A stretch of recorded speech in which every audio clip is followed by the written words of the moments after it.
आज का हमारा लेक्चर है यूनिटी के इंटरफेस के ऊपर। जो इस टाइम स्क्रीन के ऊपर आप विंडो देख सकते हैं, ये है यूनिटी हब की। जो लेटेस्ट वर्जन है यूनिटी के, उसके लिए यूनिटी हब रिक्वायर्ड है। यूनिटी हब के अंदर आपके सारे प्रोजेक्ट्स अवेलेबल होते हैं। इसके अंदर आप नए प्रोजेक्ट्स भी क्रिएट कर सकते हैं और एग्जिस्टिंग प्रोजेक्ट्स को भी ओपन कर सकते हैं।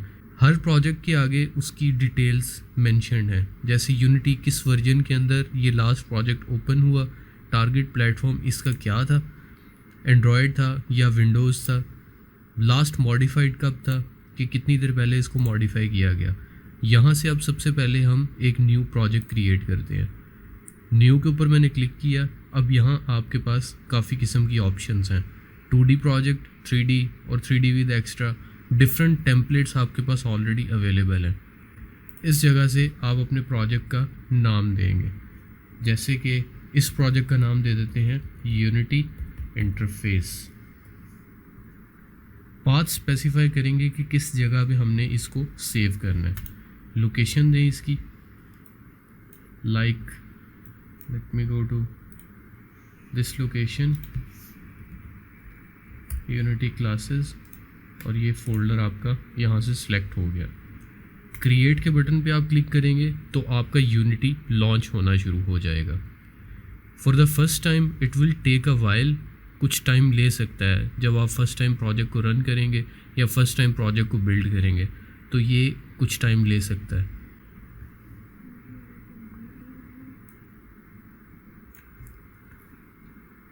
तो ये अब आपके पास यूनिटी का इंटरफेस आपकी स्क्रीन के ऊपर आप देख सकते हैं।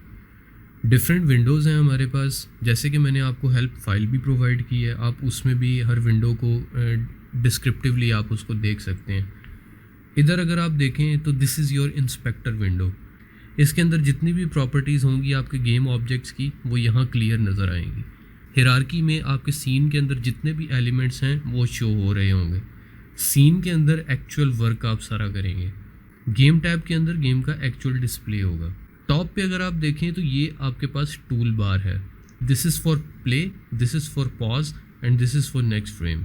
उसके अलावा यहाँ आप देखें तो ये आपका प्रोजेक्ट पैनल है। सारे आपके एसेट्स इस जगह पे इंपोर्ट होते हैं। एसेट्स पे हम नेक्स्ट लेक्चर में डिटेल से देखेंगे कि व्हाट आर एसेट्स और ये किस तरह से क्रिएट किए जाते हैं या किस तरह से इंपोर्ट किए जाते हैं। For now, for the understanding of the tools, let's create a plane.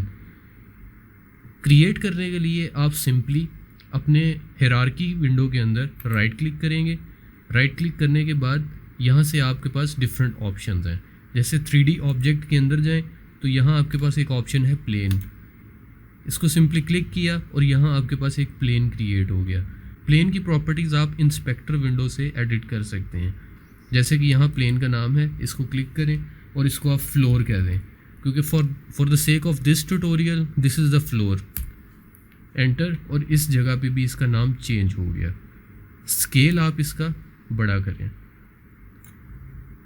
यहाँ से आप इसकी प्रॉपर्टीज़ को रियल टाइम में एडिट कर सकते हैं, जैसे X, Y and Z, because it's a 3D। इसके अलावा अगर आप माउस यूज़ कर रहे हैं तो आप व्हील अप और व्हील डाउन से जूम इन जूम आउट कर सकते हैं। माउस के राइट क्लिक से आप इस आई के आइकन से रोटेट कर सकते हैं किसी एक पर्टिकुलर पॉइंट के ऊपर, और हैंड टूल से आप सेलेक्ट करने के बाद आप इसको किसी भी जगह पे इस तरह से मूव कर सकते हैं, पैन कर सकते हैं। इस जगह पे अगर आप देखें सीन व्यू में तो आपके पास 3 कोऑर्डिनेट्स हैं, X, Y और Z। अगर आप Y के ऊपर क्लिक करें तो ये Y कोऑर्डिनेट्स में इसको शो करेगा। अगर आप X के ऊपर क्लिक करें तो ये इसको X एक्सिस के ऊपर सारा शो करेगा, डिस्प्ले करेगा। Z एक्सिस के ऊपर अगर आप देखें तो ये Z एक्सिस के ऊपर शो करेगा। स्टार्ट करते हैं हम इस प्लेन का। सबसे पहले इस फ्लोर का मटेरियल चेंज करते हैं। इस जगह पे अगर आप देखें तो ऑलरेडी मैश रेंडरर है आपके पास। मैश रेंडरर आपका क्या करता है, जो आपके ग्राफिक्स हैं, जो आपके कलर्स हैं, वो शो करता है।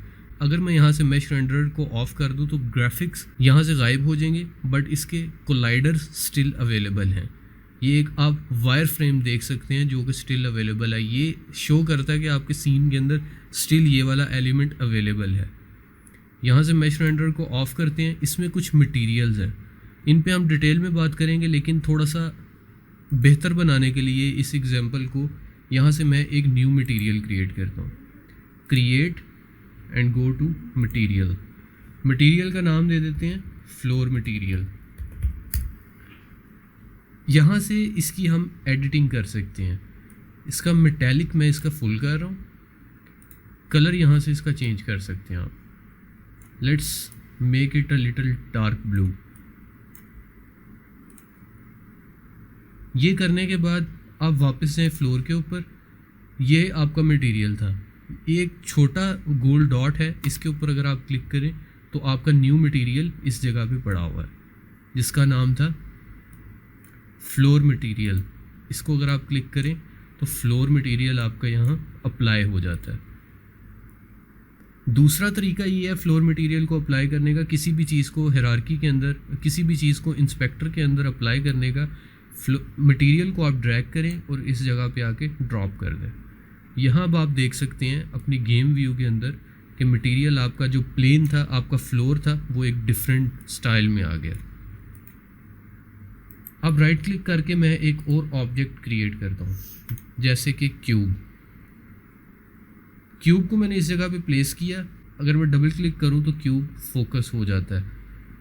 क्यूब इस टाइम हमारा सीन से बाहर है, इस टाइम सीन के अंदर नज़र नहीं आ रहा। इसकी वजह ये है कि इसकी ट्रांसफॉर्म प्रॉपर्टीज़ ये डिसोरिएंट है इस टाइम। इसको हम यहाँ एक सेटिंग्स के बटन को क्लिक करेंगे और इसको रीसेट करेंगे। जैसे ही रीसेट किया तो आप सीन व्यू के अंदर देख सकते हैं कि क्यूब हमारा अब नज़र आ रहा है। डबल क्लिक करें क्यूब पे अगेन तो ये आपका क्यूब इस टाइम इस जगह पे पड़ा हुआ है।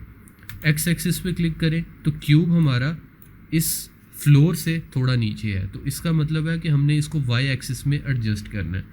ये आपका एडजस्टमेंट टूल है, मूव टूल जो है, इसको आप क्लिक करें तो आपके पास यहाँ एक्सिस आ जाते हैं। आप इसको सिंपली यहाँ से पकड़ें और इसको आप ऊपर लेके जा सकते हैं। इस जगह पे गेम व्यू के अंदर आप इसको क्लियर देख सकते हैं कि ये किस तरह से काम कर रहा है। अब इस क्यूब के मटेरियल को भी हम चेंज कर देते हैं। इसके लिए एक और न्यू मटेरियल क्रिएट करते हैं। Right click, create and go to material. Material create किया, इसका एक नेम दे देते हैं। कोई भी आप नेम इसको स्पेसिफाई कर सकते हैं। For now I will go with the new material name. यहाँ आप मेटेलिक की प्रॉपर्टी को मैंने दोबारा से फुल कर दिया और यहाँ क्लिक करने के बाद इसका कलर चेंज कर दिया। I will go for a little red tone और black tone, a little dark maroonish shade. Click करने के बाद इस जगह पे आप इस मटेरियल का न्यू स्टाइल भी देख सकते हैं। इसको अगर मैं यहाँ से मेटेलिक को चेंज कर रहा हूँ तो एक डिफरेंट कलर आ रहा है, और अगर इसको मेटेलिक को मैं इंक्रीज़ कर रहा हूँ तो एक डिफरेंट कलर आ रहा है। स्मूथनेस को अगर आप छेड़ें तो उसमें भी एक डिफरेंट टच आ रहा है, तो इसको फ़िलहाल 0.5 ही रख लेते हैं। Go to cube and simply drag this material and apply to the material. तो इधर अगर आप देखें तो आपके क्यूब का डिफरेंस एक आ गया। कैमरा मुझे नज़र आ रहा है कि कैमरा हमारा बहुत फार है, बहुत दूर है कैमरा। कैमरे के कंपोनेंट को हमने क्लिक किया, इसको भी हम थोड़ा सा मूव कर लेते हैं। डबल क्लिक करें कैमरा पे और कैमरा की पोजीशन को थोड़ा सा चेंज करें। इसको मैंने जैसे ही थोड़ा करीब किया तो इट लुक्स मच बेटर। इसको मैं थोड़ा सा ऊपर भी करना चाह रहा हूँ और थोड़ा सा पीछे, तो कैमरा आपका यहाँ एडजस्ट हो गया। नेक्स्ट अगर हम इस गेम को रन करें तो यू कैन सी कि यहाँ कुछ डिफरेंस नहीं परफॉर्म हो रहा। मैक्सिमाइज ऑन प्ले के ऊपर क्लिक किया और इसको मैं जूम करके आपको शो कर रहा हूँ।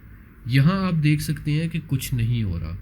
इसमें कुछ चेंज ना आने की वजह ये है कि इस क्यूब के ऊपर कोई रिजिड बॉडी, कोई फिज़िक्स अप्लाई नहीं हो रही अभी तक। इसके लिए हम इस एग्जांपल के लिए यहाँ एक फ़िज़िक्स अप्लाई कर लेते हैं। इंस्पेक्टर के अंदर आप देखें, जब आप किसी गेम ऑब्जेक्ट को सेलेक्ट करते हैं तो आपके पास काफ़ी ऑप्शंस हैं। यहाँ से आप इवन न्यू कंपोनेंट्स ऐड कर सकते हैं। जैसे लेट से ऐड कंपोनेंट पे क्लिक किया और यहाँ मैं सर्च के थ्रू कुछ भी यहाँ टाइप करके लिख सकता हूँ।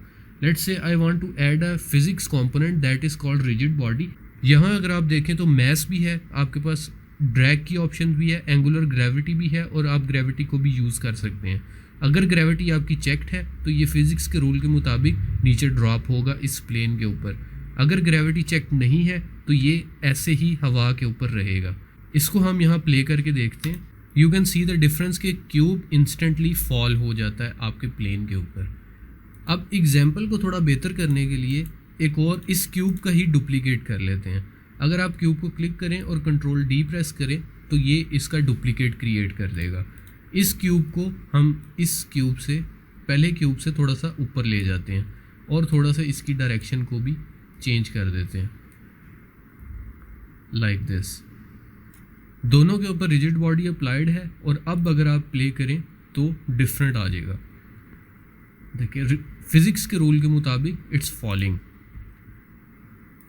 एक और क्यूब लेके आए and place it on the top of this two. अब अगर आप अपने गेम को रन करके देखें तो डिफरेंट आएगा।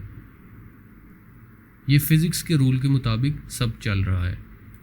अब अगर आप रोटेट टूल को देखें, किसी भी आप क्यूब को सिलेक्ट करें, इधर से आप उसकी प्रॉपर्टीज़ को छेड़ सकते हैं, रोटेट कर सकते हैं किसी भी चीज़ को आप।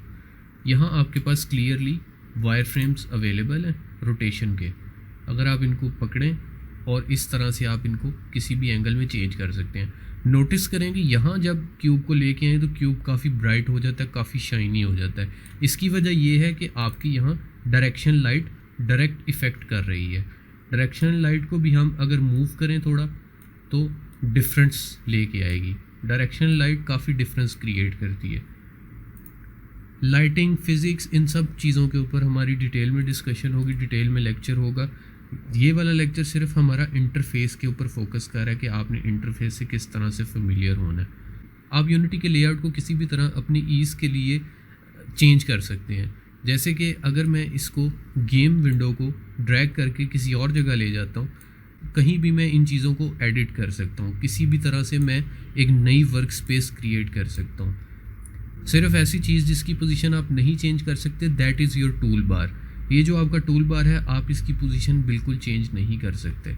लास्टली हम प्रोजेक्ट को सेव किस तरह से करते हैं। प्रोजेक्ट आपका सीन फाइल के अंदर सेव होता है। जो फाइल सेव होगी उसको हम सीन कहते हैं। इसके लिए फ़ाइल, सेव एज़ एंड आपने लोकेशन देनी है। यूनिटी इंटरफेस हमारा आज का लेक्चर था। जिस लोकेशन में हमने इस प्रोजेक्ट को क्रिएट किया था, यहाँ आप फाइल का नाम रखेंगे unity interface and save the project. अब ये जो सीन है आपका, ये इस जगह पे क्रिएट हो चुका है। अब जब आप इसको लोड करें तो आप इसको सिंपली डबल क्लिक करें तो आपका ये वाला सीन लोड हो जाएगा। So that's all for today's lecture. If you have any query, do let me know. I will try to answer you as early as I can.